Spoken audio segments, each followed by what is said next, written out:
Pse nuk martohen të rinj sot? Një shoqëri që shtyn dashurinë dhe ka frikë nga përgjegjësia. Martesa dikur ishte një stacion i natyrshëm i jetës.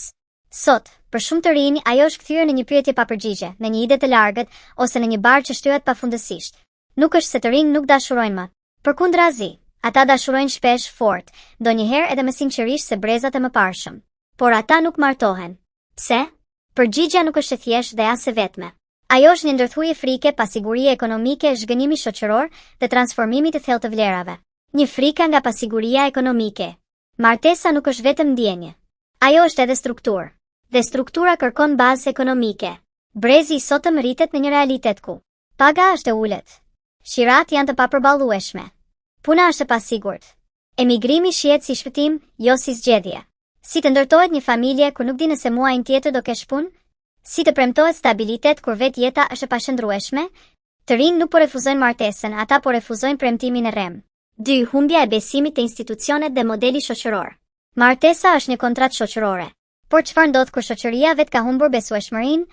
Të rinj shohin prindër të divorcuar, familje të lodhura, martesa të mbajtura gjallë nga frika, jo nga dashuria, dhunë emocionale të normalizuar, tradhti të heshtura, rolet e imponuara.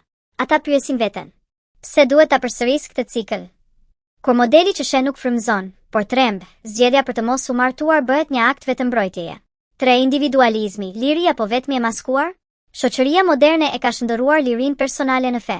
Mendo për veten, jeto për veten, mos u lidh, mos u sakrifiko. Në pamje të parë, kjo duket emancipim. Në thelb, shpesh është ikje nga përgjegjësia. Martesa kërkon kompromis, kërkon durim, kërkon heqje dorë nga egoja. Dhe kjo bie ndesh me një kulturë që i mëson të rinj të jenë gjithmonë prioritet absolut i vetes së tyre. Por paradoksi është i hidhur. Sa më shumë liri, aq më shumë vetmi. 4. Dashuri e shpejt, lidhje të brishta. Teknologjia e ka ndryshuar mënyrën si lidhemi. Aplikacionet, rrjetet sociale, opsionet e pafundme krijojnë iluzionin se gjithmonë ka dikë më të mirë. Dhe kështu, lidhjet konsumohen shpejt. Konfliktet nuk zgjidhen, por shmangen. Njerëzit zëvendësohen, jo kuptohen. Martesa kërkon kohë për t'u ndërtuar. Por një brez i mësuar me stroll e ka të vështirë durimin. 5. Martesa nuk shihet më si shpëtim. Dikur martesa ishte mënyrë mbijetese, status, siguri. Sot ajo nuk ofron asnjë prej këtyre automatikisht. Të rinjt nuk kanë nevojë të martohen për të shpëtuar. Ata kërkojnë kuptim, jo formë. Dhe këtu lind pyetja më e thellë filozofike. Apo kërkojnë martesë, apo po kërkojnë kuptim në një botë pa drejtim? 6. Nuk është refuzim i dashurisë, është krizë e besimit. Të rinjt nuk janë cinik. Ata janë të plagosur. Ata nuk besojnë lehtë, sepse kanë parë shumë premtime të thyera, nga politika, nga shoqëria, nga familja, nga vetjeta. Prandaj ata vonojnë.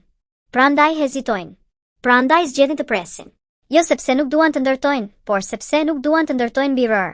Në fund, një shoqëri që duhet të reflektojë. Pyetja nuk është vetëm pse nuk martohen të rinj. Pyetja e vërtetë është: çfarë shoqërie u kemi ofruar atyre? Një shoqëri që nuk garanton dinjitet, nuk ushqen besim dhe nuk shpërblen përgjegjësi, nuk mund të presë familje të qëndrueshme. Martesa nuk vdes nga mungesa e dashurisë. Ajo vdes kur shoqëria e bën jetën të pamundur për ta jetuar bashkë. Debati duhet të vazhdojë, jo me moralizim, jo me fajsim, por me ndershmëri.